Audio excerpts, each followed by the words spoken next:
The morning sun glinted off the glass conference room as Edison slid the tablet across the table. On screen, a grainy image of me entering the Halcyon building last Thursday evening. Not exactly damning evidence, but enough for what they'd already decided to do. "We've received concerning reports about your after-hours activities," Edison said, voice neutral but eyes cold. "Our employment agreement explicitly prohibits working for another company while employed here." Beside him, Finn's lips curled into something between a smile and a sneer. "We have a zero-tolerance policy for this kind of betrayal, Aria." I felt nothing. Not fear, not anger, not even surprise. Just a strange lightness, as if gravity had loosened its hold on me. "You're terminated, effective immediately," Edison continued. He pushed a termination letter toward me. "Security will escort you to collect your things." I didn't argue, didn't try to explain. I simply nodded and said, "You're right. I should focus on one position."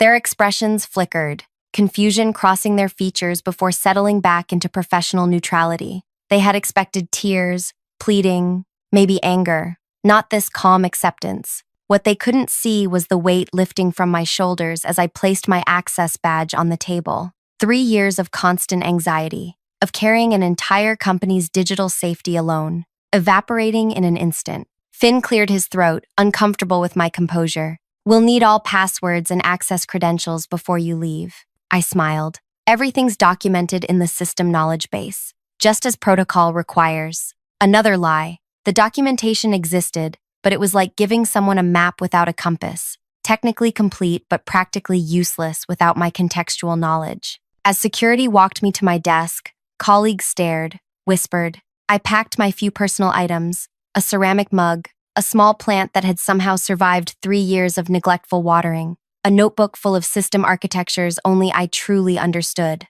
Arlo, our VP of technology, watched from his glass-walled office, expression unreadable. He made no move to intervene, though he knew better than anyone what would happen next. When the security guard escorted me through the lobby, spring air hit my face. I breathed deeply for what felt like the first time in years. By the time I reached my car, my phone buzzed with a message from Vega. "Still on for 2 p.m.? I typed back, "Yes, and now I can accept your full-time offer." 3 years of building someone else's empire was enough. 3 years of being the invisible infrastructure that kept everything running while others took the credit. 3 years of warnings ignored, requests denied, promotions passed over. Now it was over, and the countdown had begun. I know you're probably wondering how this story ends. Trust me, you won't want to miss what happens next. If you're enjoying this corporate revenge tale, take a second to hit like and subscribe. It really helps the channel grow. Drop a comment with your thoughts so far. Now, let me tell you how I ended up in this situation. My name is Aria Wesley, and until 40 minutes ago, I was the lead network security architect at a Fortune 500 tech company. The only one, in fact. Not by design. There were supposed to be 5 of us. Budget cuts shrunk that to 3, then resignations to 1. Just me. I never set out to become indispensable. That's a dangerous position in corporate America. But with each passing quarter, as my team evaporated and my responsibilities multiplied, I found myself as the sole guardian of a digital kingdom worth billions. It started 3 years ago when I was recruited from a smaller firm. I still remember Arlo's promises during my interview.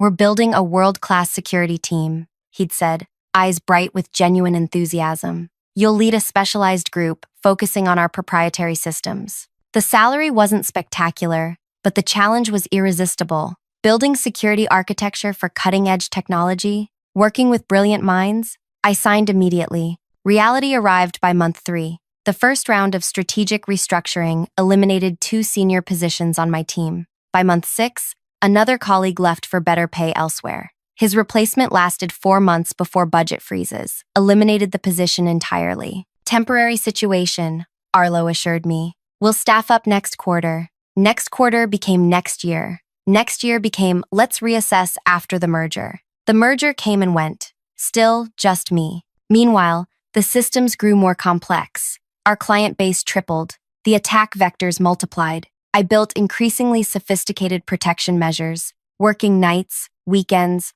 holidays to keep pace with emerging threats. When I warned about critical vulnerabilities, my emails were acknowledged, but action items mysteriously disappeared from meeting minutes. When I requested additional staff, I was told to prioritize better. When I asked for compensation that matched my expanding responsibilities, I received praise instead of dollars. "You're our rock star," Arlo would say, clapping my shoulder.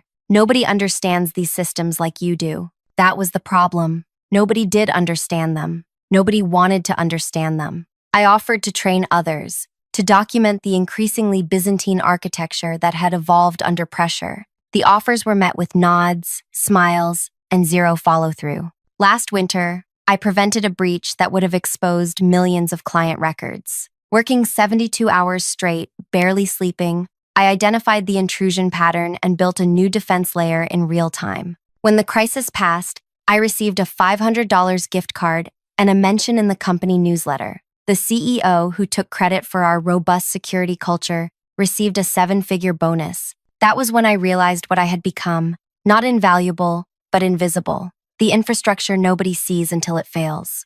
I tried one last time, scheduling a meeting with Arlo and the executive team. "Our current security staffing is unsustainable," I explained, showing charts, data, industry comparisons. "We need at least 3 more specialists to maintain this architecture properly." Arlo nodded sympathetically. "After Q4 results," he promised, "we're just in a temporary holding pattern." I'd heard that line for 3 years. Without proper staffing, this system requires continuous maintenance from someone who understands its entirety, I warned. "If I were hit by a bus tomorrow, you'd have serious problems within days, catastrophic ones within weeks." The CFO frowned. "Sounds like we need better documentation, not more headcount." I felt something break inside me. I've submitted comprehensive documentation requests for 18 months. They've been deprioritized every quarter. Uncomfortable silence followed. Then, redirection, postponement, vague promises. I left that meeting knowing nothing would change. And I needed change. My health was deteriorating. My relationships strained by constant work emergencies. Something had to give. Then came the cybersecurity conference in Boston. I wasn't supposed to attend. Travel budgets were frozen, but the organizer was an old college friend who got me a speaking slot on adaptive threat response architectures. The company couldn't refuse the free publicity. That's where I met Vega, head of security for our largest competitor. She caught me after my presentation, impressed by the theoretical framework I'd outlined. "The implementation must be fascinating," she said, eyes bright with genuine interest. "I'd love to hear more about how you've actualized these concepts." We talked for hours, carefully avoiding specifics about our employers. Just 2 professionals discussing theoretical approaches, architecture philosophies, the first real professional conversation I'd had in years. As the conference ended, Vega handed me her card. "We could use your perspective on our new security framework. Strictly advisory, weekends only, nothing operational, nothing that would create conflicts." The consulting fee she mentioned exceeded my monthly salary, for weekend work, for being valued. I hesitated only briefly before accepting. The work was advisory only, reviewing their proposed systems, not touching their actual infrastructure. Nothing that violated confidentiality.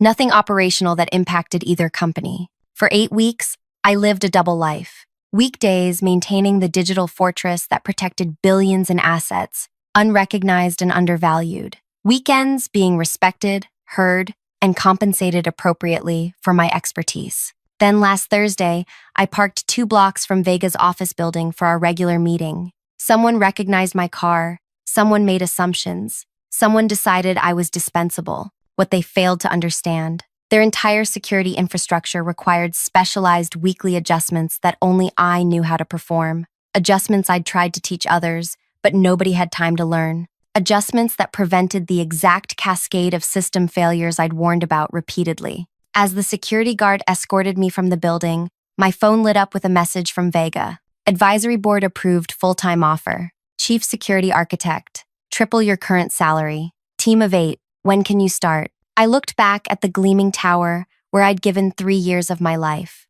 The security guard avoided my eyes, uncomfortable with his assignment. "Is it worth it?" I asked him quietly. "Working for people who discard you this easily?" He had no answer, just a practiced neutral expression. But I saw the flash of recognition in his eyes. He understood exactly what I was asking. I texted Vega back, "I can start Monday." What my former employers didn't realize as they rushed me out. In precisely 72 hours, During end-of-quarter processing, when their data traffic peaked, their entire system would require the specialized maintenance only I performed. The maintenance I'd been begging them to let me train others to do. Not sabotage, not revenge, just the natural consequence of ignoring warnings, of valuing systems over the people who built them. As I drove away, my phone began to ring. Arlo's number. I smiled and turned off the ringer. The clock was ticking. By Friday afternoon, I had signed Vega's employment contract. Chief security architect with a team of 8 specialists,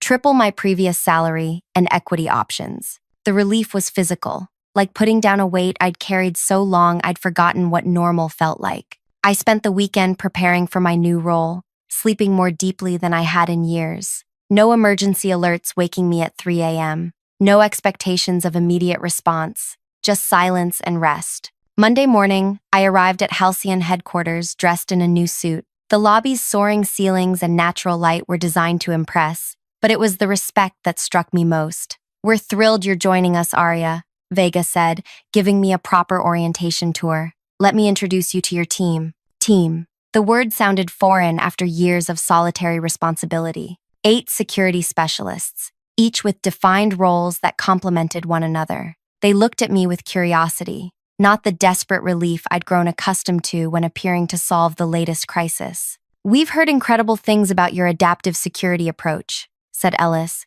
a threat analysis specialist with bright eyes and quick hands. "Looking forward to learning from you." By lunchtime, we were deep in animated discussion about their current architecture. They had questions, thoughtful ones. They challenged my assumptions, offered alternatives, built upon my ideas, rather than simply implementing them. This was what collaboration felt like. I'd almost forgotten. Meanwhile, across town, the first warning signs were appearing at my former workplace. I didn't need spies to tell me. The system's rhythms were as familiar to me as my own heartbeat. Monday afternoon would bring the first authentication bottlenecks as the weekly credential refresh cycle tried to execute without the manual override I always performed. By Tuesday morning, log files would begin to overflow, slowing response times. By Wednesday afternoon, exactly 72 hours after my departure, the cascading failures would begin during end-of-quarter processing peak. I felt a twinge of guilt,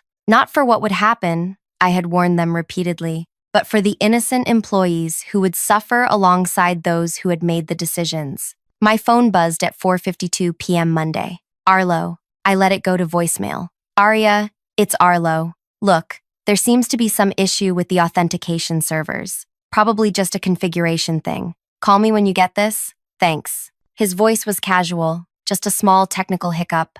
I deleted the message. Tuesday morning brought 3 more calls from increasingly senior people. By afternoon, the tone had changed dramatically. "This is Maeve from the executive office. Our systems are experiencing significant slowdowns. The technical team has been unable to resolve the issue. The CEO has authorized me to discuss terms for your return as a consultant to address these urgent matters." I texted back a single line. "I'm focusing on one position now, as suggested." At Halcyon, I was immersed in building something new rather than desperately maintaining something old. My team and I mapped out a security architecture that incorporated the best elements of my theoretical models with their existing infrastructure. Vega checked in regularly but never hovered. "How are you settling in?" "It's strange," I admitted. "Having resources, being heard." She nodded. "We've all worked at places that didn't value expertise. That's why our retention rate is triple the industry average." Late Tuesday night, my personal email chimed.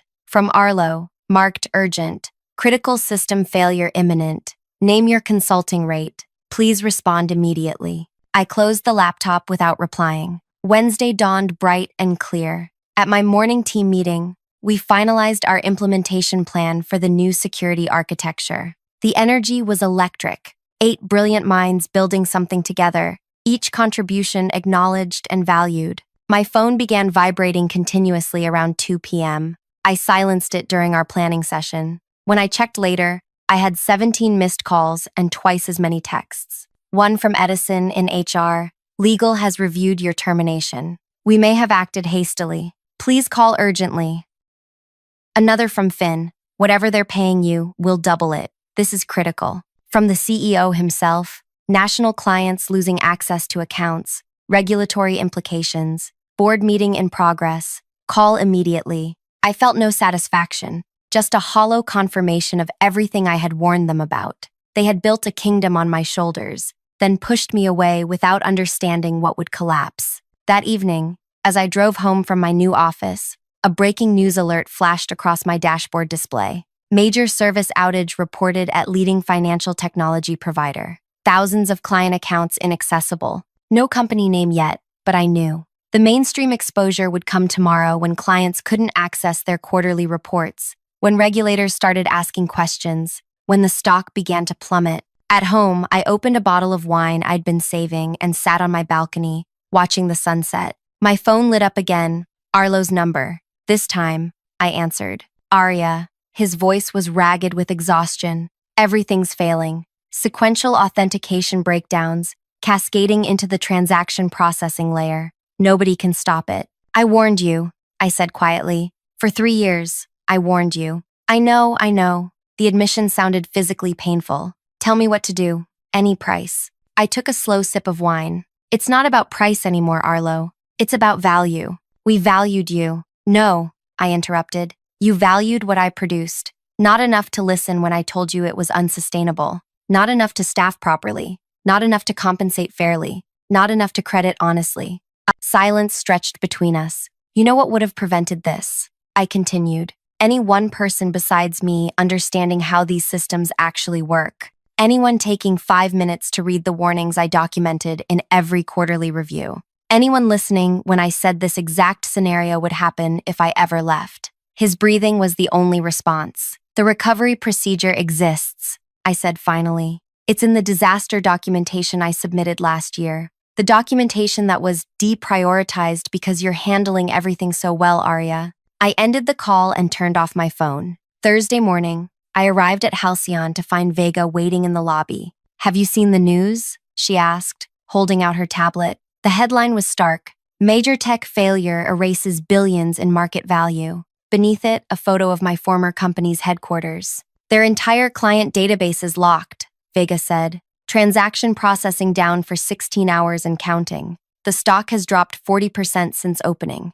I felt strangely empty looking at the numbers. This wasn't satisfaction. This was waste. Of talent, trust, potential, caused by short-sighted decisions made by people who wouldn't suffer the worst consequences. They've been calling our executive office, Vega continued, trying to reach you through us. For emergency support? No. Vega's expression was grim. They're threatening legal action, claiming you sabotaged their systems before leaving. My stomach dropped. I didn't. We know, she interrupted. Our legal team has already reviewed your contract and exit procedures. You're clean, but they're desperate and looking for someone to blame. As we walked to my new office, the weight I'd shed began to return. Not from guilt, I had done nothing wrong, but from the recognition that even now, they refused to accept responsibility. My team was waiting, concerned faces tracking my entrance. Is it true? Ellis asked. About your former employer? I nodded. Did you really build their entire security infrastructure yourself?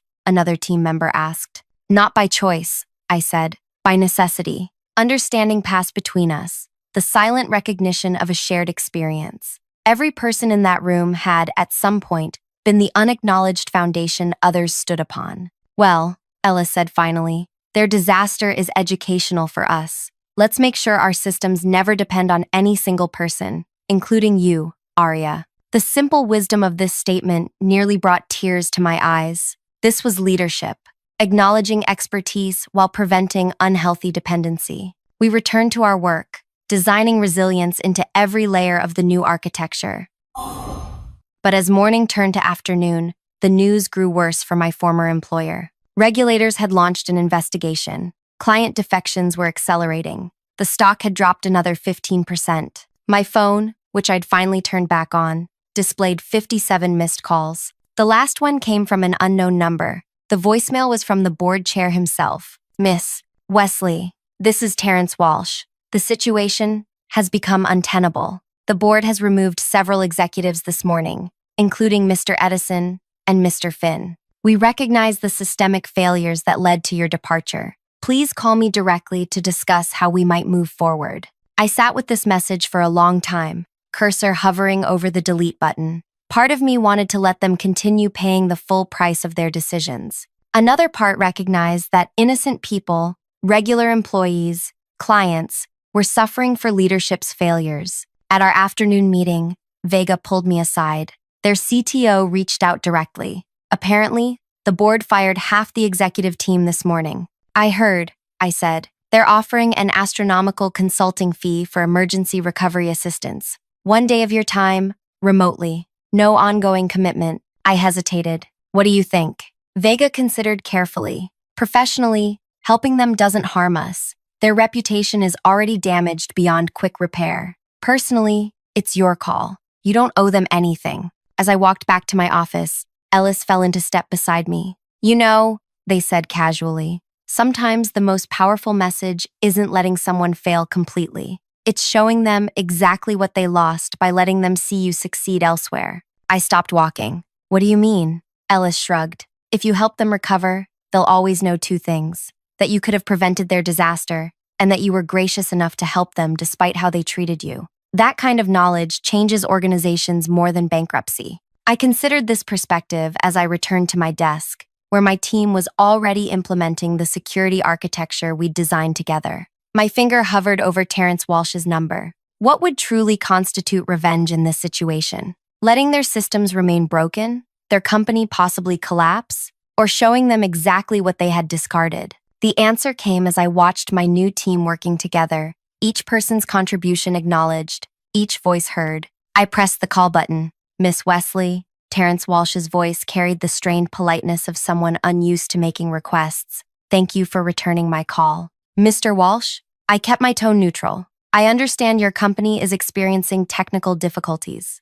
A careful understatement. Based on industry reports flooding in, they were facing a complete system collapse, client data inaccessible, trading platforms frozen, regulatory violations mounting by the hour. Difficulties would be an understatement, Walsh admitted. Our entire infrastructure has become essentially non-functional. The team cannot resolve the cascading authentication failures. I let silence fill the line, making him continue. The board has reviewed your employment history and recent termination. It appears serious mistakes were made regarding your warnings and staffing requests. Yes, I said simply. They were. More silence. In the background, I could hear raised voices, the chaos of a company in freefall. We're prepared to offer substantial compensation for your assistance in resolving this crisis. Name your figure. I had considered this moment during my sleepless nights at my former employer. Imagined the satisfaction of rejecting their desperate pleas. But Ellis's words echoed.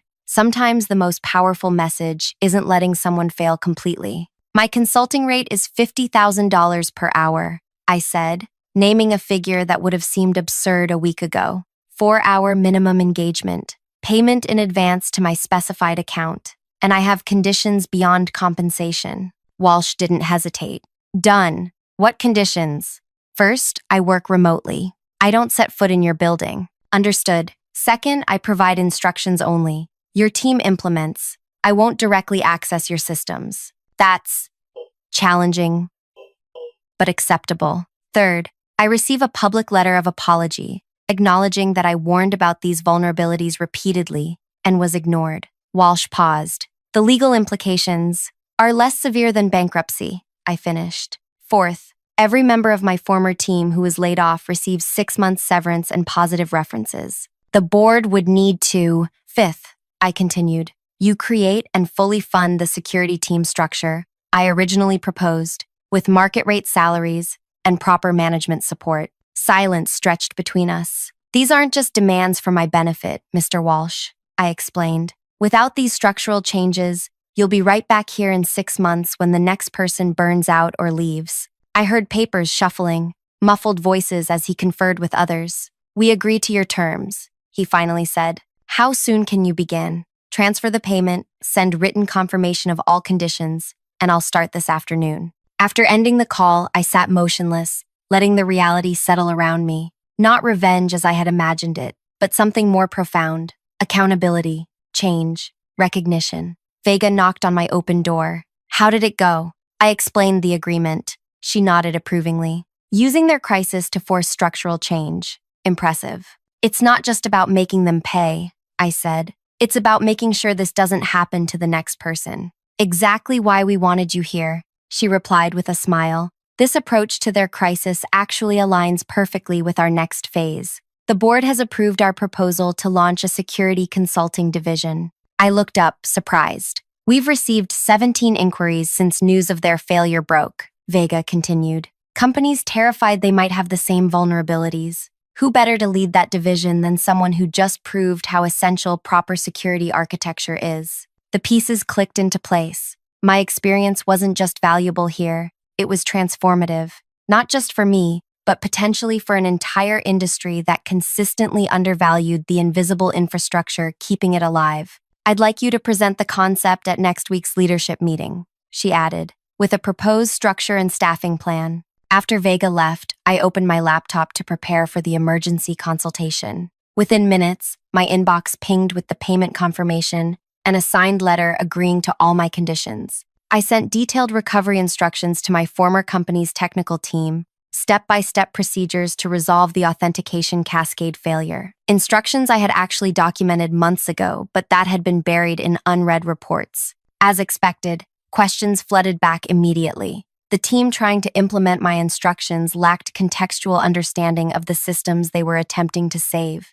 For 4 hours, I guided them through the recovery, explaining not just what to do, but why each step mattered, teaching what should have been taught long ago. Midway through, Arlo joined the video call, eyes hollowed from sleepless nights. Aria, he began. I want to. This isn't the time, I interrupted. Let's focus on recovery. By evening, their systems were stabilizing. Authentication flows restored, transaction processing resuming. Too late to prevent significant damage to their reputation and stock price, but soon enough to avoid complete collapse. As our session ended, I delivered one final message to the assembled team. Every system you're working with has documented maintenance procedures and vulnerabilities I identified. Those documents exist in the folders that were deemed low priority for review. Read them, learn them, because building resilience isn't about technology. It's about people understanding what they're responsible for. I closed the laptop and looked out my office window at the sunset painting the city gold.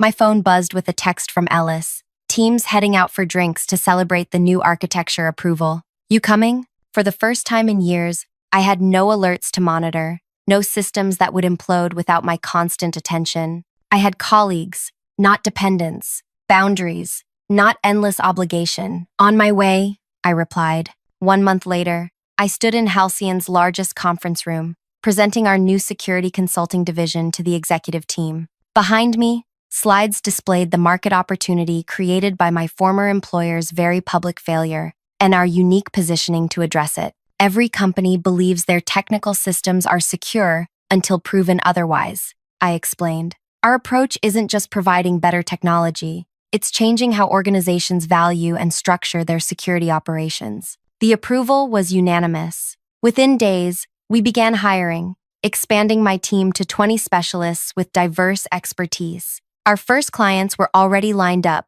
companies terrified of suffering the same fate as my former employer. That afternoon, I received an unexpected email with the subject line, "Thank you," from Terrence Walsh. Miss Wesley, I wanted to personally update you on the changes implemented since your consultation. We've hired the full security team structure you recommended, including a chief security officer reporting directly to the board. Your public letter of acknowledgement ran in today's business section. Most importantly, we've instituted a complete review of all deprioritized documentation from technical staff across the organization, already uncovering critical insights that had been ignored. The cost of these lessons has been steep.